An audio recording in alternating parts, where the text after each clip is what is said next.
नमस्कार दोस्तों, स्वागत है आपका हमारे YouTube चैनल में। दोस्तों आज हम आपको व्यतिकरण तथा विवर्तन में अंतर बताने वाले हैं। दोस्तों यूपी बोर्ड 2022 में यह प्रश्न पूछने की संभावना बहुत ही अधिक है, क्योंकि दोस्तों यह प्रश्न बहुत ही बार पूछा जा चुका है, तो इस बार भी आ सकता है। तो आज चलते हैं हम इसी टॉपिक पर। दोस्तों उससे पहले हम जान लेते हैं दोस्तों व्यतिकरण विवर्तन है क्या। दोस्तों इसके बारे में दोस्तों हमने आपको पहले पढ़ा चुका है। इस सभी के वीडियो के लिंक हम आपको डिस्क्रिप्शन बॉक्स में दे देंगे कि व्यतिकरण क्या है तथा इसका गणितीय विश्लेषण किस प्रकार होता है तथा विवर्तन क्या होता है और उनके प्रमुख सूत्र क्या होते हैं। इन सभी के वीडियो दोस्तों हम आपको दे देंगे, डिस्क्रिप्शन बॉक्स में आप देख लीजिएगा। अब चलते हैं दोस्तों, आज हम फिर से आपको एक बार और बता देते हैं कि व्यतिकरण और विवर्तन है क्या। तो देखते हैं दोस्तों व्यतिकरण क्या होता है। जब दो एक समान आवृत्ति की प्रकाश तरंगे एक ही दिशा में गतिशील हों तथा अध्यारोपित यानी कि मिलती हों, तो दो स्थितियां बनती हैं। जहां प्रकाश की अधिक तीव्रता होती है उसे समपोषी व्यतिकरण कहते हैं, तथा जहां प्रकाश की न्यूनतम तीव्रता प्राप्त होती है उसे विनाशी व्यतिकरण कहते हैं, या संपूर्ण प्रकाश की घटना को व्यतिकरण कहते हैं। आई होप आपको कुछ समझ में नहीं आया होगा। तो चलते हैं हम प्रैक्टिकली भी देख लेते हैं। तो देखते हैं दोस्तों प्रैक्टिकली किस प्रकार होगा। जब दो प्रकाश तरंगे एक ही दिशा में गतिशील हों, तो दोस्तों ये हमारा हो गया एक प्रकाश तरंग, ठीक, तथा एक ये प्रकाश तरंग, ठीक। एक प्रकाश तरंग ये और एक प्रकाश तरंग ये, दोस्तों एक ही दिशा में, ये भी इसी दिशा में, ये भी इसी दिशा में अध्यारोपित होती है, यानी कि मिलती हैं यानी कि प्लस का निशान लगा दिए। तो इनके मिलने से दो स्थितियां उत्पन्न होती थी। एक तो वहां जब इनकी प्रकाश की तीव्रता अधिक होती है, तो तीव्रता अधिक किस प्रकार होती है दोस्तों, अगर हम इसको मिलाएंगे तो ये एक बड़ा सा बन जाएगा। दोस्तों इसे क्या कहते हैं हम, ऊपर वाले को आयाम, क्या कहते हैं दोस्तों, आयाम, जिसे दोस्तों इंग्लिश के छोटे लेटर स्मॉल ए से प्रदर्शित करते हैं, ठीक। दोस्तों ये हम एक और उदाहरण देते हैं। मान लीजिए इसका आयाम 5 है और इसका आयाम 6 है, ठीक दोस्तों। तब यहाँ पे अगर आप प्लस करेंगे तो मान लीजिए ये A1 है, ये A2 है, तो A1 प्लस A2 दोस्तों आपका क्या हो जाएगा, A1 प्लस A2 11। तो उसी से आपको पता चल गया कि इसका जो चित्र बनेगा वह बड़ा बनेगा। और यहाँ पे जब चित्र बड़ा हुआ तो आप यह समझ चुके होंगे कि यहाँ पे प्रकाश की तीव्रता अधिक है और यहाँ पे प्रकाश की तीव्रता अधिक है, तो आप समझ चुके होंगे यहाँ पे समपोषी व्यतिकरण है। एक बार फिर से देख लेते हैं अगर आपको समझ में नहीं आया। A1 इज इक्वल टू 5 है, A2 इज इक्वल टू 6 है। जब हम A1 प्लस A2 करते हैं तो 6 एंड 5 इज इक्वल टू 11 आ जाता है। तो दोस्तों आपको पता चल गया यहाँ पे 11 होगा। उसी प्रकार आप ये भी जान लेंगे कि इसका फिगर जो होगा बड़ा होगा, इसका आयाम बड़ा होगा, इसकी प्रकाश की तीव्रता अधिकतम होगी, इसीलिए यहाँ समपोषी व्यतिकरण होता है। अब दोस्तों देख लेते हैं विनाशी व्यतिकरण किस प्रकार होता है। तो वो दोस्तों होता इस प्रकार है, एक प्रकाश की तीव्रता तो ये दोस्तों और दूसरे प्रकाश की तीव्रता ये, ठीक दोस्तों, ये प्लस माइनस, ये माइनस प्लस, ठीक दोस्तों। इनके मिलने से मान लीजिए इसका आयाम क्या है दोस्तों, A1 इज इक्वल टू 10 और A2 इज इक्वल टू कितना, मान लीजिए 5, ठीक दोस्तों। अब दोस्तों यहाँ पे माइनस है, यहाँ पे प्लस है, तो ये इससे कट जाएगा, ये इससे कट जाएगा। सिंपली आपको यहाँ पे पता चल जाएगा कि यहाँ पे करना क्या है हमें दोस्तों, A1 माइनस A2 करना है, ठीक। A1 माइनस A2 जब आप करेंगे दोस्तों तो आपका होगा क्या दोस्तों, 5 आ जाएगा। तो यहाँ से आप पता लगा सकते हैं कि जो इसका चित्र बनेगा दोस्तों वह छोटा बनेगा इसी प्रकार का।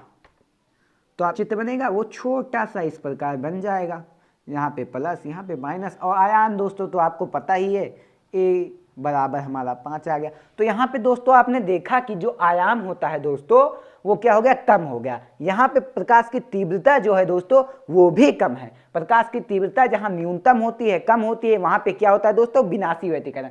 तो आई होप दोस्तों आप सभी को व्यतिकरण समझ में आ चुका होगा। तो दोस्तों अब विवर्तन को भी जान जाते हैं, उसके बाद अंतर भी देखना है भी। तो दोस्तों विवर्तन को भी देख लेते हैं। अवरोध अथवा छिद्र के तीक्ष्ण किनारों पर प्रकाश के आंशिक रूप से मुड़ने को विवर्तन कहते हैं। आई होप आपको कुछ समझ में आया होगा। तो हम प्रैक्टिकली देखेंगे। यहां पे दोस्तों कोई छिद्र है, मान लीजिए कोई दीवार थी, और यहाँ पे छोटा सा छिद्र था, होल। यहाँ से दोस्तों सूरज थे। आपके घरों में आपने देखा होगा कि खिड़कियों तथा आपके घरों में जो बिलुक्के होते हैं, वहाँ से अगर सूर्य का जो प्रकाश आता है दोस्तों इस प्रकार, तो वो दोस्तों आने के बाद पूरे घर में फैल जाता है। यही हमारा दोस्तों विवर्तन है। अवरोध अथवा छिद्र के, अवरोध अथवा छिद्र, ये हमारा छिद्र था दोस्तों, के किनारों पर, इसके किनारों पर दोस्तों प्रकाश के आंशिक रूप से, यहां से प्रकाश दोस्तों फैल जाता है, इसके आंशिक रूप से मुड़ने को, यहां से इस तरह मुड़ जाता है ना दोस्तों, इसके मुड़ने को ही दोस्तों हम विवर्तन कहते हैं। आई होप दोस्तों आपको इतना तो समझ में आ चुका कि विवर्तन किसे कहते हैं। अब दोस्तों हम दोनों में अंतर के बारे में चलते हैं जानने। तो दोस्तों अब हम इसके बीच का अंतर देख लेते हैं। यह घटना दो कला संबंध स्रोतों से चलने वाले दो पृथककृत तरंगार्गों के बीच अध्यारोपण का परिमाण है। आई होप आपको भी समझ में नहीं आया होगा, तो एक चक्कर फिर से देख। यह घटना दो कला मतलब क्या होता है दोस्तों, कोण, दो कोण संबंध स्रोतों के चलने वाले दो पृथककृत तरंगार्गों, पृथककृत मतलब दोस्तों दो अलग अलग, तरंगार्ग मतलब तरंगे, जो हमने अभी आपको बताया दो अलग अलग तरंगे, दो अलग अलग तरंगों के बीच अध्यारोपण यानी कि मिलने का परिमाण है। इन दोनों तरंगार्गों के मिलने का परिमाण है व्यतिकरण। और अब इसमें देख लेते हैं दोस्तों, यह घटना एक ही तरंगार्ग के विभिन्न बिंदुओं से चलने वाली द्वितीयक तरंगिकाओं के बीच का अध्यारोपण है, यानी कि इस प्रकार यह घटना एक ही तरंगार्ग, यहां से एक ही तरंगार्ग जाता है दोस्तों, एक ही तरंगार्ग बिंदु से चलने वाली द्वितीयक तरंगिकाओं के बीच अध्यारोपण, ये द्वितीयक तरंगिकाओं के बीच अध्यारोपण मिलने से ये विवर्तन कहलाता है। तो अब दूसरा अंतर देखते हैं। इसमें सभी दीप्त फ्रिंजें एक समान तीव्रता की होती हैं। दोस्तों अगर आपने हमारा पिछला वीडियो देखा होगा तो आपको पता होगा दीप्त फ्रिंज क्या होती है। नहीं देखा तो एक बार हम समझ लेते हैं। दोस्तों होता क्या है, जब यंग जी ने द्विझिर्री प्रयोग यानी कि दो स्लिट प्रयोग किया था, तो एक तो प्रकाश तरंगे यहाँ से, एक प्रकाश तरंगे यहाँ से इस तरह जाती थी, ठीक दोस्तों। और यहाँ पे एक उन्होंने पर्दा लगाया था और यहाँ पे उन्होंने देखा कि कहीं पे प्रकाश की तीव्रता अधिक होती है और कहीं पे प्रकाश की तीव्रता कम होती है। और जहाँ पे प्रकाश की तीव्रता अधिक होती है, जहाँ पे प्रकाश की तीव्रता अधिक होती है वहाँ पे दीप्त यानी कि उजाला होता है, उसी को हम दोस्तों दीप्त कहते हैं। जहाँ पे दोस्तों उजाला होता है उसे हम दीप्त फ्रिंज कहते हैं। तो अब दोस्तों दीप्त फ्रिंज तो आप समझ चुके होंगे। इसमें सभी दीप्त फ्रिंजें एक समान तीव्रता की होती है, यानी कि इनकी जो तीव्रता होती है दोस्तों वो एक समान होती है, यानी कि बराबर होती है। और उसी प्रकार इसमें देख लीजिए, इसमें सभी दीप्त फ्रिंजें विभिन्न तीव्रताओं की होती हैं तथा तीव्रता के घटते क्रम में होती हैं। इनमें दोस्तों जो दीप्त फ्रिंज होते हैं वे विभिन्न तीव्रताओं की होती हैं, मतलब तीव्रता उनकी अलग अलग होती है तथा जो उनकी तीव्रताएं होती है दोस्तों वो घटते क्रम में होती हैं। तो आपको दूसरा अंतर भी पता चल गया होगा। दोस्तों एक बात और, दोस्तों हमारी राइटिंग की ओर मत देखिएगा, राइटिंग तो हमारी गलत है, उस पर आप ध्यान मत दीजिएगा दोस्तों, आप भावनाओं को समझिएगा बस।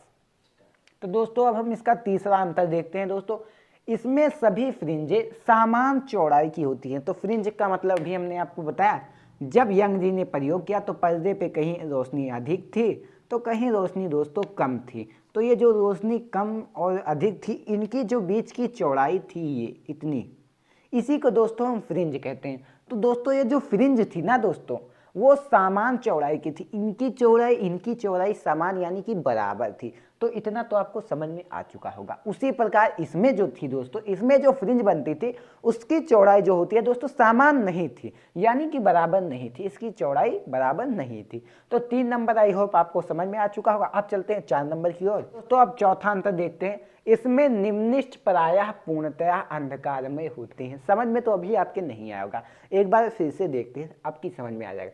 इसमें निम्निष्ठ मतलब कम, प्रायः मतलब हमेशा, पूर्णतया मतलब पूर्ण रूप से, अंधकारमय मतलब अंधेरे होते हैं। इसमें दोस्तों जो हमारा अंधेरा होता है इसमें फ्रिंज में वो प्रायः न्यूनतम यानी कि कम होता है। इसमें जो हमारा अंधेरा हमने आपको अभी बताया दोस्तों, फ्रिंज में जो हमारा इस प्रकार कहीं रोशनी अधिक कहीं पे रोशनी कम, इस प्रकार दोस्तों जो होता है वो हमारा प्रायः जो पूर्णतः अंधकार में होता है वो बहुत कम होता है, निम्निष्ठ होता है। और दोस्तों जो हमारा विवर्तन होता है इसमें दोस्तों प्रकाश इस छिद्र से जाता है इस प्रकार। तो यहाँ पे अंधेरा कहीं नहीं होता है। ये दोस्तों एक्सपेरिमेंट आप घर पे करके देख सकते हैं कि अगर कोई भी छिद्र से आपके घर में रोशनी आती होगी बंद कमरे में, तो जो रोशनी होती है वो एकदम से रोशनी होती है, वहाँ पे कहीं अंधेरा नहीं होता है। तो इसमें ऐसा नहीं होता है। अगर आपको एक्सपेरिमेंट करना है ना तो आप छत पे जाइए और छत को तोड़ दीजिए। अगर आप छत को तोड़ देंगे ना दोस्तों तो आपको घर में एकदम उजाला दिखेगा। तो आपको आई होप दोस्तों आपको पूरा अंतर समझ में आ चुका होगा कि व्यतिकरण विवर्तन क्या है दोस्तों। तो अगर वीडियो अच्छा लगे ना तो दोस्तों लाइक एंड सब्सक्राइब जरूर करिएगा दोस्तों। आपके लाइक एंड कमेंट से दोस्तों हमारा आत्मविश्वास बढ़ता है। एक बार और दोस्तों, जब आप हमको आगे बढ़ाएंगे ना दोस्तों तभी हम आपको पढ़ा पाएंगे। अगर शुद्ध भाषा में कहें तो वीडियो को शेयर जरूर करिएगा दोस्तों, जिससे आप ही नहीं आपके दोस्त भी जान सकें कि ये क्या होता है। Thanks for watching my video.